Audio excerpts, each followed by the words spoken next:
రవీంద్ర భారతిలో సీఎం రేవంత్ రెడ్డి మాట్లాడుతున్నారు. ఇప్పుడు లైవ్ చూద్దాం. 4 కోట్ల తెలంగాణ ప్రజలందరూ భావించారు. కానీ ఆనాటి ప్రభుత్వానికి ఉద్యమం పట్ల గౌరవం లేకనో నిరుద్యోగుల పట్ల చిత్తశుద్ధి ప్రదర్శించకపోవడం వల్లనో ఈ సమస్యకు పరిష్కారం దొరకలేదు. ఎన్నికల కంటే ముందు తెలంగాణ రాష్ట్రంలో సమ్మక్క సారలమ్మ ఆశీర్వాదం తీసుకొని పాదయాత్ర మొదలుపెట్టినప్పుడు విద్యార్థి నిరుద్యోగ యువకులకు నేను ఒక పిలుపిచ్చిన, ఇక మీరు ఉద్యోగాలు అడగకండి, మీ ద్వారా ఉద్యోగాలు సాధించుకొని అధికారంలో కూర్చున్న వాళ్ళ ఉద్యోగాలు తీసేస్తే మీ ఉద్యోగాలు మీకు వస్తాయని ఆ రోజు నేను చెప్పడం జరిగింది.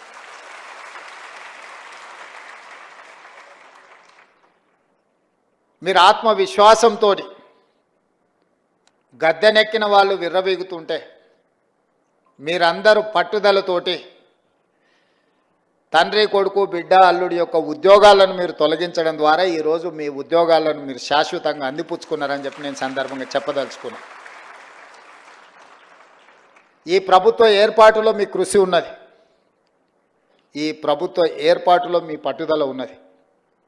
ఈ ప్రభుత్వం కూడా అంతే పట్టుదలతోటి న్యాయస్థానాలలో సంవత్సరాల కొద్దిగా కేసులు వాయిదా పడుతూ మీ సమస్యలకు శాశ్వత పరిష్కారం చూపించకుండా ప్రభుత్వం సాగదీస్తున్న సందర్భంలో గతంలో దాదాపుగా చీఫ్ సెక్రటరీ గారు చెప్తున్నారు, మీ యొక్క నోటిఫికేషన్స్ కానీ మీ పరీక్షలు కానీ 12 సంవత్సరాల నుంచి వాయిదా పడుతున్న సమస్య.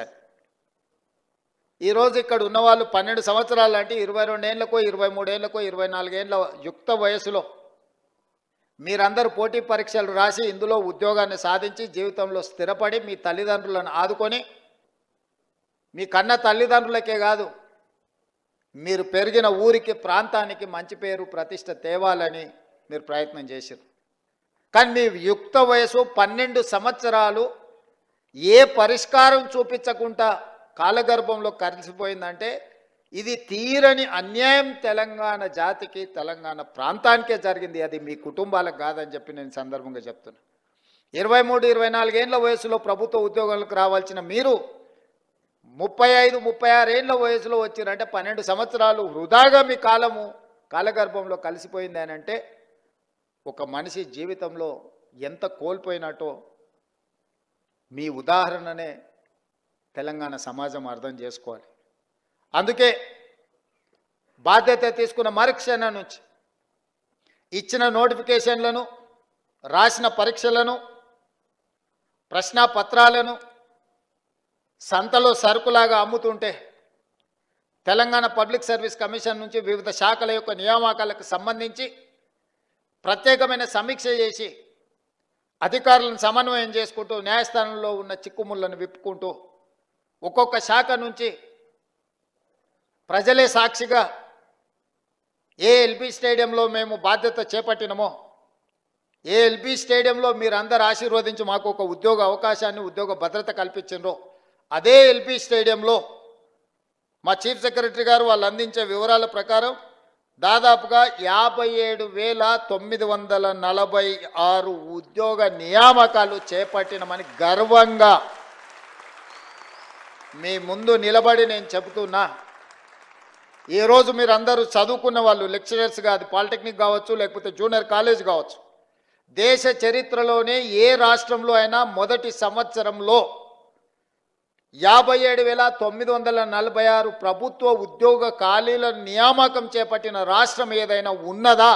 మీరు సమయం తీసుకొని మీరు మొత్తం వివరాలు సేకరించి మళ్ళీ తెలంగాణ సమాజానికి మీరు చెప్పండి. ఇది మా ప్రభుత్వం మీ అండతో సాధించిన విజయం. ఈ విజయం అసామాన్యమైనది. ఎందుకంటే ఇన్ని ఉద్యోగ నియామకాలను ఇవ్వడం ద్వారా తెలంగాణ ఉద్యమానికి పునాదులుగా ఉపయోగపడ్డ నిరుద్యోగ యువకుల యొక్క సమస్యను శాశ్వతంగా పరిష్కరించి ప్రభుత్వ ఉద్యోగ నియామకాలు అందించిన నాకు చాలా ఆత్మ సంతృప్తినిచ్చిన సందర్భం. ఒక కుటుంబంలో ఒక ఉద్యోగం వస్తే ఆ కుటుంబం యొక్క భవిష్యత్తే కాదు, వాళ్ళ భవిష్యత్ తరాల యొక్క భవిష్యత్తు కూడా తీర్చిదిద్దడానికి ఉపయోగపడుతుంది.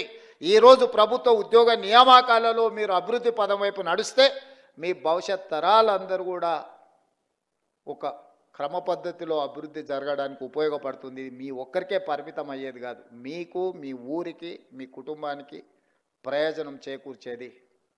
ముఖ్యంగా విద్యాశాఖ, ప్రభుత్వ ఉద్యోగాలలో అన్నిటికంటే కీలకమైనది విద్యాశాఖ. అది సాంకేతిక విద్యనా లేకపోతే ప్రాథమిక విద్యనా ఉన్నత విద్యనా ఏది అనేది పక్కన పెడితే ఈ విద్యనే దేశ భవిష్యత్తు తరగతి గదుల్లో ఉన్నది అని పెద్దలు చెప్పిండ్రు. ఇవాళ ఈ దేశం యొక్క ఆర్థిక పురోగతి మన విద్యాశాఖలో ఉన్నది.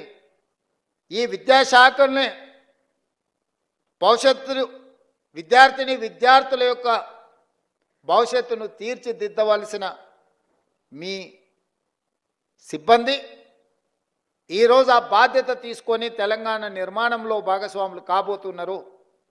అలాంటి విద్యాశాఖలో ఇచ్చే ఉద్యోగము విద్యాశాఖకు కేటాయించే నిధులు ఖర్చు కాదు, అది భవిష్యత్ తరాల పెట్టుబడి.